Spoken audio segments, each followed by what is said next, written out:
Le 24 juin, Jésus dit : Maintenant tu comprends ce que je voulais dire par ces rappels bibliques et quel rapport ils ont avec toi. Tu comprends pourquoi je dis que ceci est ton petit Horeb d'avant et d'après, phrase qui t'avait occupé l'esprit pendant plusieurs jours et que, dans ton ignorance de la Bible, tu n'arrivais pas à expliquer. Tu as aussi compris pourquoi, depuis hier matin, je te chuchote que tu as fait pendant longtemps ce que fit autrefois mon vieux serviteur et prophète. Tu n'oublieras jamais l'épisode à cause de la peine que t'a coûté de rechercher le passage qui s'y réfère. Quand le Père obéit à mon inspiration, car tout ce qui est bien pour les âmes s'accomplit grâce à mon inspiration, et t'apporta la Bible pour que tu en prennes connaissance, j'aurais pu te dire où trouver le passage auquel je me référais. Mais c'eût été trop facile. J'ai voulu que tu le trouves par toi-même pour te persuader toujours davantage que ce n'est pas une illusion, mais bien la vérité. Tu es si soupçonneuse. J'ai dû t'amener lentement, très lentement, au point où tu en es maintenant, parce que tu t'obstinais par peur comme une petite chèvre rétive. C'est pour cela qu'à ta prière d'hier, j'ai répondu par ces paroles-là. Ne crois-tu peut-être pas que ça arriverait comme ça ? Oui, les humains ont du courage pour me frapper, mais non pour venir près de moi attirés par mon amour. Ils croient aveuglément au mal et dans le prince du mal. Lui, ils le suivent sans crainte dès qu'il se manifeste sous une de ses infinies formes au nom infini. Mais ils ne croient pas, ou croient très mal, au bien et dans le Dieu du bien, et ils fuient devant ces manifestations. Ils sont couverts de fautes et ils imitent Adam lorsqu'il se cacha du Créateur après avoir péché dans l'Éden. Pour ne pas avoir peur de ma voix et de mon visage, il faut une âme vide de fautes graves. Les imperfections n'empêchent pas qu'il subsiste encore en vous ce minimum de courage qui vous permet d'entendre ma parole sans vous évanouir. Si pour la mériter vous aviez dû être sans imperfection, aucun mortel ne l'aurait entendu, hormis ma mère. Vois-tu, tu as dû d'abord subir une véritable opération de reconstruction et de bonification spirituelle menée par moi avec ton aide, pour pouvoir arriver à mériter et à supporter ma parole et ma vue. C'est logique. Le péché, même véniel, signifie parenté avec le démon. Dieu ne peut être là où est le démon.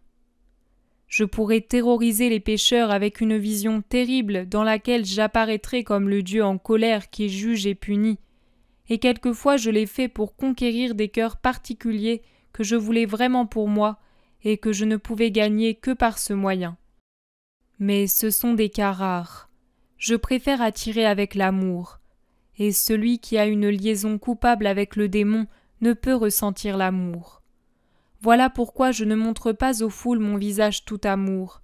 Je le garde pour ceux qui m'aiment, et je leur donne la mission de parler aux plus sourds en répétant ma parole, et leur demande de devenir des petites copies de moi, charité et rédemption, amoureux et victimes. Un jour, je viendrai pour tous, le dernier, mais seuls ceux dont l'âme aura été purifiée par l'amour durant leur vie pourront soutenir, sans tomber dans l'abîme, mon visage, mon regard, ma voix dont le tonnerre bouleversera les firmaments et fera trembler les abîmes. Maintenant j'explique, sinon vous n'y comprendrez rien. Il y a une dizaine de jours, peut-être un peu plus, alors que dans un état de demi-sommeil je pensais au Seigneur, j'entendis ma chère, mon adorée voix me dire « Tu es sur ton petit Horeb, ne l'oublie pas. » Depuis, j'avais entendu maintes fois répéter pour moi seule cette phrase « Ceci est ton petit Horeb d'avant et d'après. » J'avais beau me triturer l'esprit pour en tirer une lumière historique ou géographique, je ne trouvais rien. Je voulais vous en parler parce que j'avais compris qu'il s'agissait de quelque chose de biblique comme l'affaire des 10 justes. Mais voilà qu'au moment même où je m'étais décidé à vous le demander, vous m'apportez la Bible. Très bien, je me dis, je vais pouvoir trouver. Et j'ai commencé à la lire patiemment, décidé à la lire de la première parole à la dernière. Mais je n'avais encore rien trouvé. Hier matin, après avoir transcrit les paroles de Jésus et décrit la vision dans mes propres mots, je fis cette prière. Ô Jésus, pourquoi ne montres-tu pas à tout le monde combien tu es divinement beau et divinement bon ? Si les hommes te voyaient tel que je te vois, ils ne pourraient pas ne pas comprendre ta bonté infinie et t'aimer d'un amour qui les rendrait bons. Martha voudrait que tu montres ton visage en colère pour faire peur.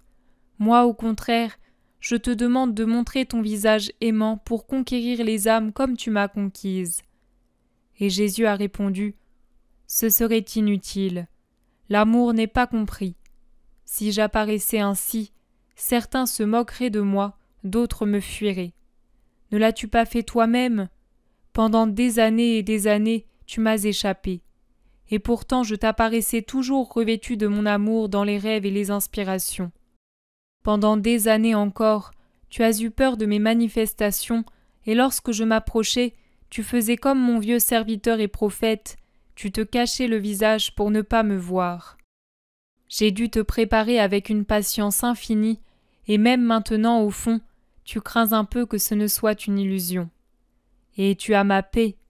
Que feraient ceux qui n'ont pas ma paix, mais la guerre démoniaque au cœur ? » Lorsque j'entendis cela, je me suis dit qu'il fallait absolument chercher qui était ce serviteur et prophète et ce qu'était l'Horeb.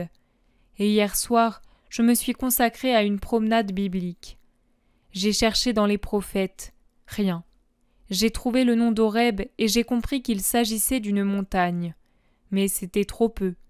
Je lisais plus avant, je revenais en arrière, j'avais la tête qui éclatait et je ne trouvais rien. Les sirènes ont retenti. Après avoir prié pour les victimes des bombardements, j'ai repris mon incursion biblique. Je ne trouvais toujours rien. Pas étonnant, dans mon énorme ignorance, j'étais convaincu que Moïse n'avait rien à voir avec ce qui m'occupait et je le négligeais. Étant donné que je ne trouvais vraiment rien, j'ai prié l'Esprit Saint de me le faire trouver. J'étais décidé à savoir cette nuit-là, au risque de me retrouver le lendemain matin en train de feuilleter la Bible. Et l'Esprit Saint m'a dit « Lis l'Exode ». J'ai trouvé tout de suite. J'étais tout prêt parce que je suis à la fin de la Genèse et j'allais chercher loin. Maintenant je sais et je suis contente. Qui aurait imaginé que l'Horeb était le Sinaï ? Dans ma bêtise, je savais que Moïse était allé sur le Sinaï et je me disais donc que Moïse n'avait rien à voir avec l'Horeb. Voilà pourquoi Jésus dit que ceci est mon petit Horeb d'avant et d'après et que je ressemble à son serviteur et prophète. En effet, j'ai trouvé ici la voie de Dieu. En effet, j'y suis monté sans penser à Dieu, en suivant la route commune, comme Moïse derrière son troupeau. En effet, lorsque je m'y attendais le moins, j'y ai reçu les paroles de Jésus, et j'ai couvert mon visage parce que je n'osais pas le regarder. Mais maintenant, j'ai appris à le regarder, il m'y a habitué, et je me retourne volontiers sur l'Horeb. Voilà qui est plus clair. Merci mon Père de m'avoir donné le moyen de lire la Bible. Cela me rendra moins sotte et je comprendrai mieux.